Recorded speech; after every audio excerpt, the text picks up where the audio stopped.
नमस्कार मु सत्यमा साई समस्त स्वागत करुच्ची मो चैनल को जार नाम हूँ साहित्य सिंधु एसबीएस ट्यूटोरियल। तो आज आम plus two second year optional Odia प्रथम विषय जहाँकि अच्छे आम परशुराम भेट लिखिं बलराम दास। तो से विषय आम संपूर्ण आलोचना करवा। तो जो मैंने चैनल नुआ अच्छा निहाती ए चैनल को सब्सक्राइब कर रखु ये नुआ नुआ भिडियो। तो चलते विषयटी आरंभ करवा।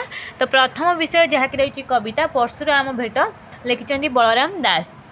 तो आम प्रथम कवि परिचय देखा। तो बलराम दास पंचसखा मध्य वयोज्येष्ठ कवि, उत्कलीय वैष्णव धरर जड़े प्रधान प्रवक्ता भाव में अग्रगण्य। तांको पिता नाम सोमनाथ महापात्र, माता नाम महामाया देवी।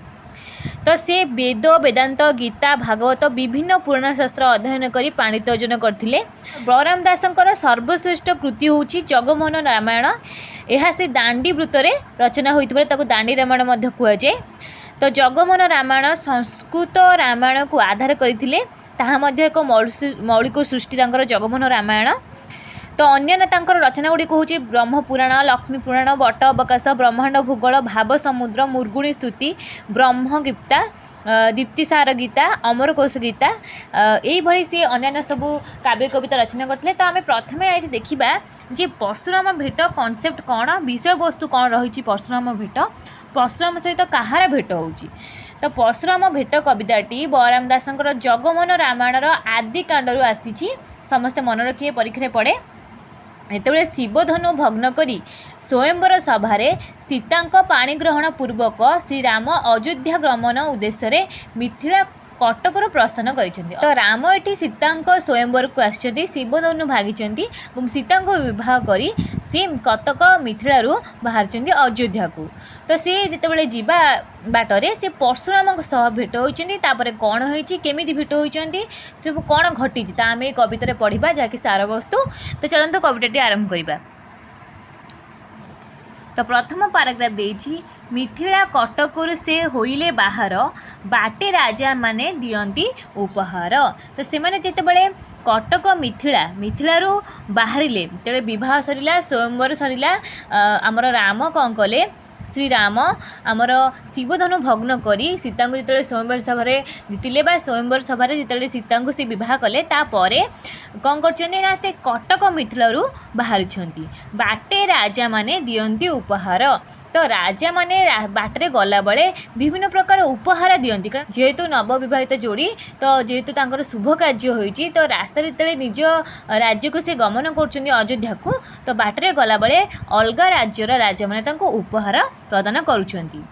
से दिन वैशाली पुरे रहिले रजनी प्रभातणे तहु चली गले। तो जेहेतु आगुरु आमर जेहेतु गोटे राज्य अन्य राज्य को जीवाई समय लगुला तो सी जितेबाला जाऊे कौट कटक मिथिलारू अयोध्या को तो प्रथमे से दिन वैशालीपुर रहिले। उक्त दिन से वैशालीपुर रात्रि जापन करी प्रभातरू सकाळू से सेठारू चलीगले। सुर नदी जिणी विपुल बने पाई से दिन निशी तही विश्रामिले जाए। तो जितेबाला से वैशालीपुर रात्रि जापन कले ता प्रभातरू ता परदिन सकाळे सुर नदी अतिक्रम पड़ी पुणी दिनांते पुणी दिनर अंतरे विपुल वनरे से कौन कले विश्राम नेइछंती। सिद्ध बने जाई रहिले आर दिन विश्वामित्र आश्रम अति वितपन। तत्पर दिन से सिद्ध बनरे विश्वामित्र आश्रम अवस्थान कले। तो तापर दिन से सिद्ध वन को जाइछन्ती जो आमर विश्वामित्र आश्रम रही से सी अवस्थान करिछन्ती। चौटी संभार विधि तही कले निशी प्रभातरू तहु चलीगले। तो जो आमर 4 दिन हो जाता सेठी जीवार बाहर तो चतुर्थी संभार जहाँ भी थिला चौटी संभार से सारे ता परदिन प्रभातरे निशी प्रभातरू सेठरू पुणी सी कौन कले ना अवस्थान कर प्रभातरू चलीगले। से दिन दशरथ देखिला विपरीत पर्वत उपरे पड़िला निरीक्षत। परदिन प्रभातरू पुणी यात्रा आरंभ करिसेंती। एही यात्रा काल रे राजा दशरथ विभिन्न प्रकार अशुभ संकेत देखिसेंती। विपद आशंका करी से व्यस्त विव्रत हो पड़छंती। कौन अशुभ संकेत दशरथ मध्य तांको साथरे थिले। तो जेतेबेले से यात्रा आरंभ करिसेंती तो सेतेबेले से विभिन्न प्रकार अशुभ संकेत मान देखिसेंती। जेमिति कि पर्वत उपरे पड़िला निर्घात। निर्घात कहले वज्र जहाँ को घड़घड़ी बोली कहुए। पर्वत उपरे कौन पड़ी ना वज्र बा निर्घात पड़बार से देखिले प्रथम अशुभ संकेत जहाँकि परीक्षा पड़ी जाए कौन सब अशुभ संकेत राजा दशरथ देखी तो प्रथम अशुभ संकेत हूँ कौन ना पर्वत उपरे पड़िला निर्घात जी किए देखी राजा दशरथ। द्वितीय कौन ना बाम नयन से स्फुरई घन घन दशरथकर बाम आखि डेउची पुओ मानकर बाँ आखि डेले से अशुभ झील मानकर बाँ आखि डेले से शुभ। तो ये आम राजा दशरथकर बाम जो नयन स्फुरण अर्थात डेउची बाँ आखि डेइबा भी अशुभ पुओ मानकर। गिद्ध पक्षी उपरे उड़ई पुन पुन गिद्ध कहले आमर सागुणा जो गिद्ध बा गृद्ध पक्षी अच्छा से आकाश में बुलूंट गोटे स्थान जब चिल सागुणा बुलिबे ताकू मध्य अशुभ बोली गणा जाए। तो गिद्ध पक्षी आमर होउचंदी सागुणा जे कि आकाश में कौन हो ना बुलूंट से स्थान रे। मनुष्य शरीर उपरे बसई आसी काक तो मनुष्य शरीर उपरे काक पक्षी बसवा यह हूँ विपरीत लक्षण जहाँकि खराब जहाँकि कौन विपदर सूचना दिए। काक कहले आमर काऊ तो काऊ आसी बसवा एगुड़ा सब खराब अशुभ संकेत। उपसर्ग भी जे बोलती ठोके लोक आपको उपसर्ग माने अशुभ संकेत बोली लोक मध्य कहती। आउ कौन अशुभ संकेत देखी ना श्री रामर आगे सुगाल राब दियंती कुहुड़ी होइण आकाशे कुहू झटकती। श्री रामों आगे सुगाल कौन करछंती ना राबुछंती। आउ कौन हो ना आछन्न कुहुड़ी ने चारिआडे कौन हो ना कुहुड़ी हो जाए आकाश रे आउ सूर्य देखा जाऊ नाहंती। रामों आगे सुगाल राब दौथिबार एई सब अशुभ संकेत देखा जाइछि।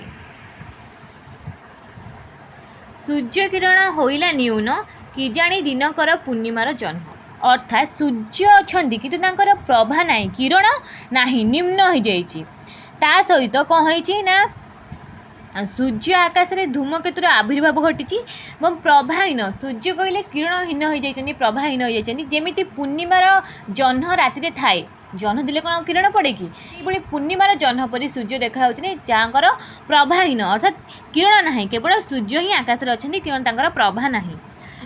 धूमकेतु उदय होइला कि गगने दिवसण उदय होइले तारा माने धूमकेतु आसला ये अंधाकार हो गला जेमिति दिन रे तारा माने सबू देखागले।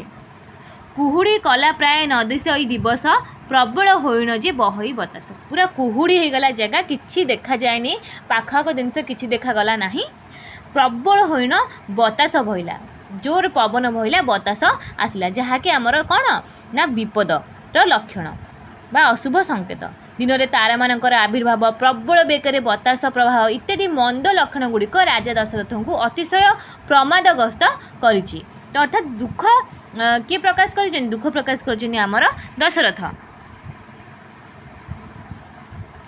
दशरथ विचारे उपसर्ग कथा वैशिष्ट को राई विचारे महारथा से संकीर्ण मान जे विपरीत दिशई मोहर मन को जे शुभ न आसई। एक कथा विचार कर मन में किए दशरथ से दुख प्रकाश कर कारण परिणाम संपर्क में कुलगुरु जी अच्छा वैशिष्ट को पचारि किए राजा दशरथ कहीं एमती अशुभ संकेत से देखुं बोली आमर राजा दशरथ कुलगुरु को पचारि वैशिष्ट को कौन है यार माने माने अर्थ कौन एमती कहीं से अशुभ संकेत देखुं बोली पचार। अवश्य विपरीत होइबाक आज प्रमाद होइब ए मोहर एड़े शुभ कार्य कले जेहेतु से पुत्र विवाह होइछि से पुत्रवधू नहीं जाउछन्ति अयोध्या को तो पचारि कुलगुरु वैशिष्ट को जे एभली संकेत मु कहीं देखुछि अशुभ संकेत अवश्य किछि विपद पड़िबो एते बड़ शुभ कार्य होइछि ता कोन अनिष्ट होई जिवो एकथा हमर वैशिष्ट को पचारिछन्ति राजा दशरथ।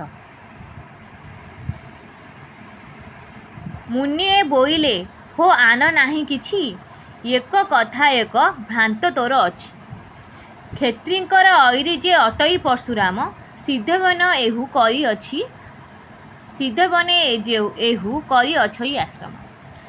मुनिए बोइले वैशिष्ट कहउचंती कौन ना एही सिद्धवन रे आमर किए अवस्थान करती आमर परशुराम अच्छी तांको आश्रम अच्छी।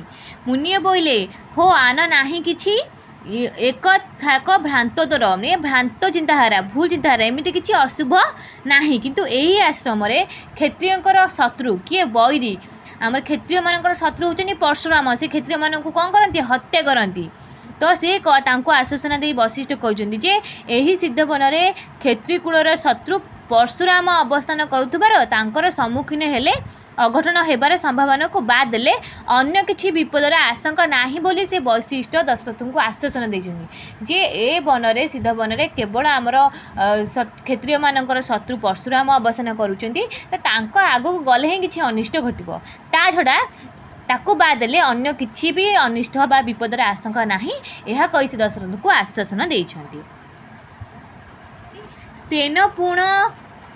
सेनपुण हो भेट पड़ी जाई आज ताहाकू देखिले जे होइब मंद कार्य एत बोली तहु जे करंती गमन धान्य बसी थिला जे रेणुका नंदन से कहते जदि आम परशुराम को भेट पड़ी जदि भेट हम परशुराम सहित आमर भेट हम ताहले किछि विपदर कारण अच्छी एते बोली तहु जे करंती गमन एते कहिकी से गमन करबा कार्य आरंभ कले अर्थात आगकू तांकर रथ बढ़िला ध्यान बसी जे रेणुका नंदन कहले ये आमर बुझाऊँ क्या ना परशुराम को रेणुका नंदन बोली कहउछंती बा परशुराम होउछंती रेणुका पुत्र आ पिता नाम होउछंती किए आमर जमदग्नि मन रखिबे जे जमदग्नि रेणुका पुत्र किए परशुराम जी की ध्यान रे बसी थिले तापरे कहिची